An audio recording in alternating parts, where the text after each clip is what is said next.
ऐसी क्या खता कर दी हमारे मिल्कीपुर ने कि उसको कोई एमएलए नहीं मिल रहा है। और अभी मैं गोरखनाथ जी से पूछ रहा हूँ तो कोई संतोषजनक जवाब नहीं। और उनका बात तो हो गई थी, लेकिन ये पता नहीं कोर्ट में क्या हो गया।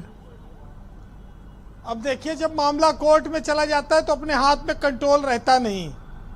अब 9 सीटों पर चुनाव होगा, मिल्कीपुर का चुनाव तो अब इसके साथ होना संभव नहीं है। तो बहुत साफ है कि बाबा गोरखनाथ पहले विधायक रहे एक बार, उनको उम्मीद थी कि अब चुनाव में उनको टिकट मिलेगा और उनको इसका फायदा भी मिलता अगर ये चुनाव समय पर होता।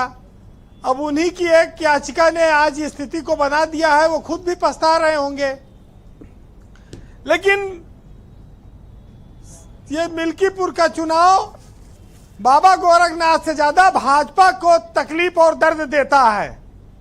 अयोध्या की हार का बदला भाजपा मिल्कीपुर में लेना चाहती थी, और अगर वो नहीं ले पा रही है, चुनाव हो नहीं रहा है, तो स्वाभाविक है कि अभी उसकी यह तकलीफ लंबी खींचेगी। कसक जो मन में बची है कि अवधेश प्रसाद को मिल्कीपुर में हरा दिया जाए, उनके बेटे को, तो अयोध्या में जो हम हारे हैं, ये कहा जाएगा कि जनता ने भूल की सुधार कर दिया है।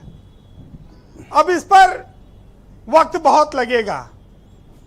लेकिन ब्रजेश जी, जब प्रदेश में 9 सीटों की बात आती है जी, अखिलेश यादव ने 6 सीटें पहले घोषित की थी, आज एक और कर दी। उस 6 में एक मिल्कीपुर थी, वहां चुनाव होगा नहीं।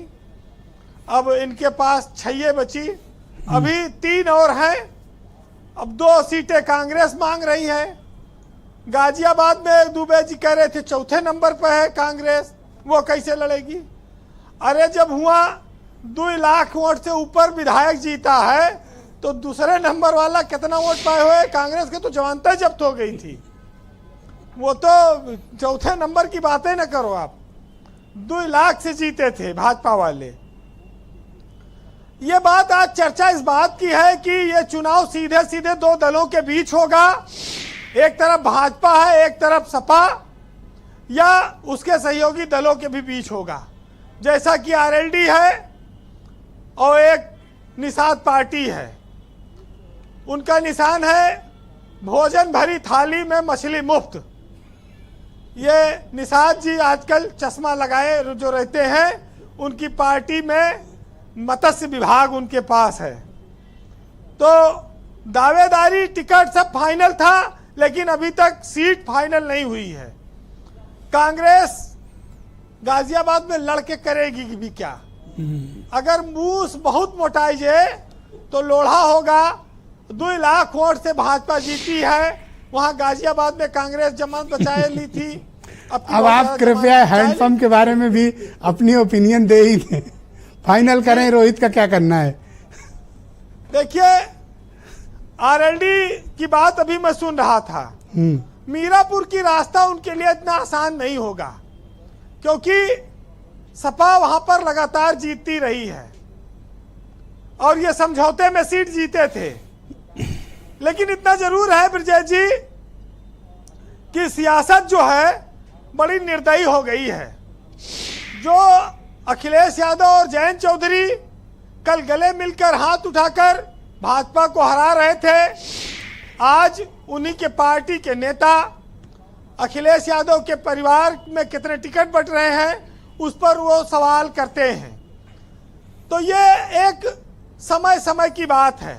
जब हम साथ थे तो तुम्हारे सारे अवगुण हमको अच्छे लगते थे, आज अलग हो गए तो हर चीज में दुर्गुण नजर आता है।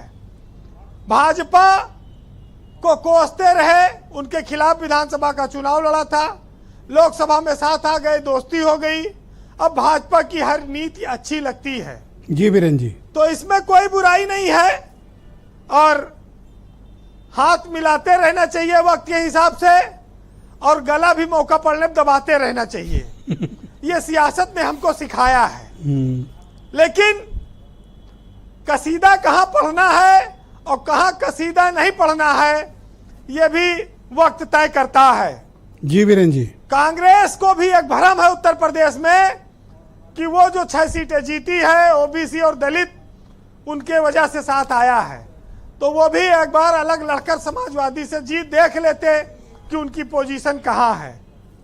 फिलहाल अब संविधान और आरक्षण का खतरा वाला मुद्दा कुछ डाउन हो गया है, लेकिन चूंकि जेपी एनआईसी वाले मुद्दे ने थोड़ी गर्माहट पैदा की, उसके बाद बहराइच आया, तो अब ये थोड़ा जान विपक्ष को दे रहा है और इस पर वो लोग चुनाव लड़ सकते हैं। फिलहाल जी, हर साल 2 साल में पार्टियों की पोजीशन गठबंधनों की जब बदलती है तो वो किस तरह की भाषा बोलते हैं, उस पर एक शेर है, सुनिएगा कि यहाँ कुछ और कहता है, वहाँ कुछ और कहता है, हकीकत कुछ और है लेकिन दास्तां कुछ और कहता है, और कली से ताजगी, फूलों से खुशबू हो गई गायब, और चमन कुछ और कहता है, बागबा कुछ और कहता है।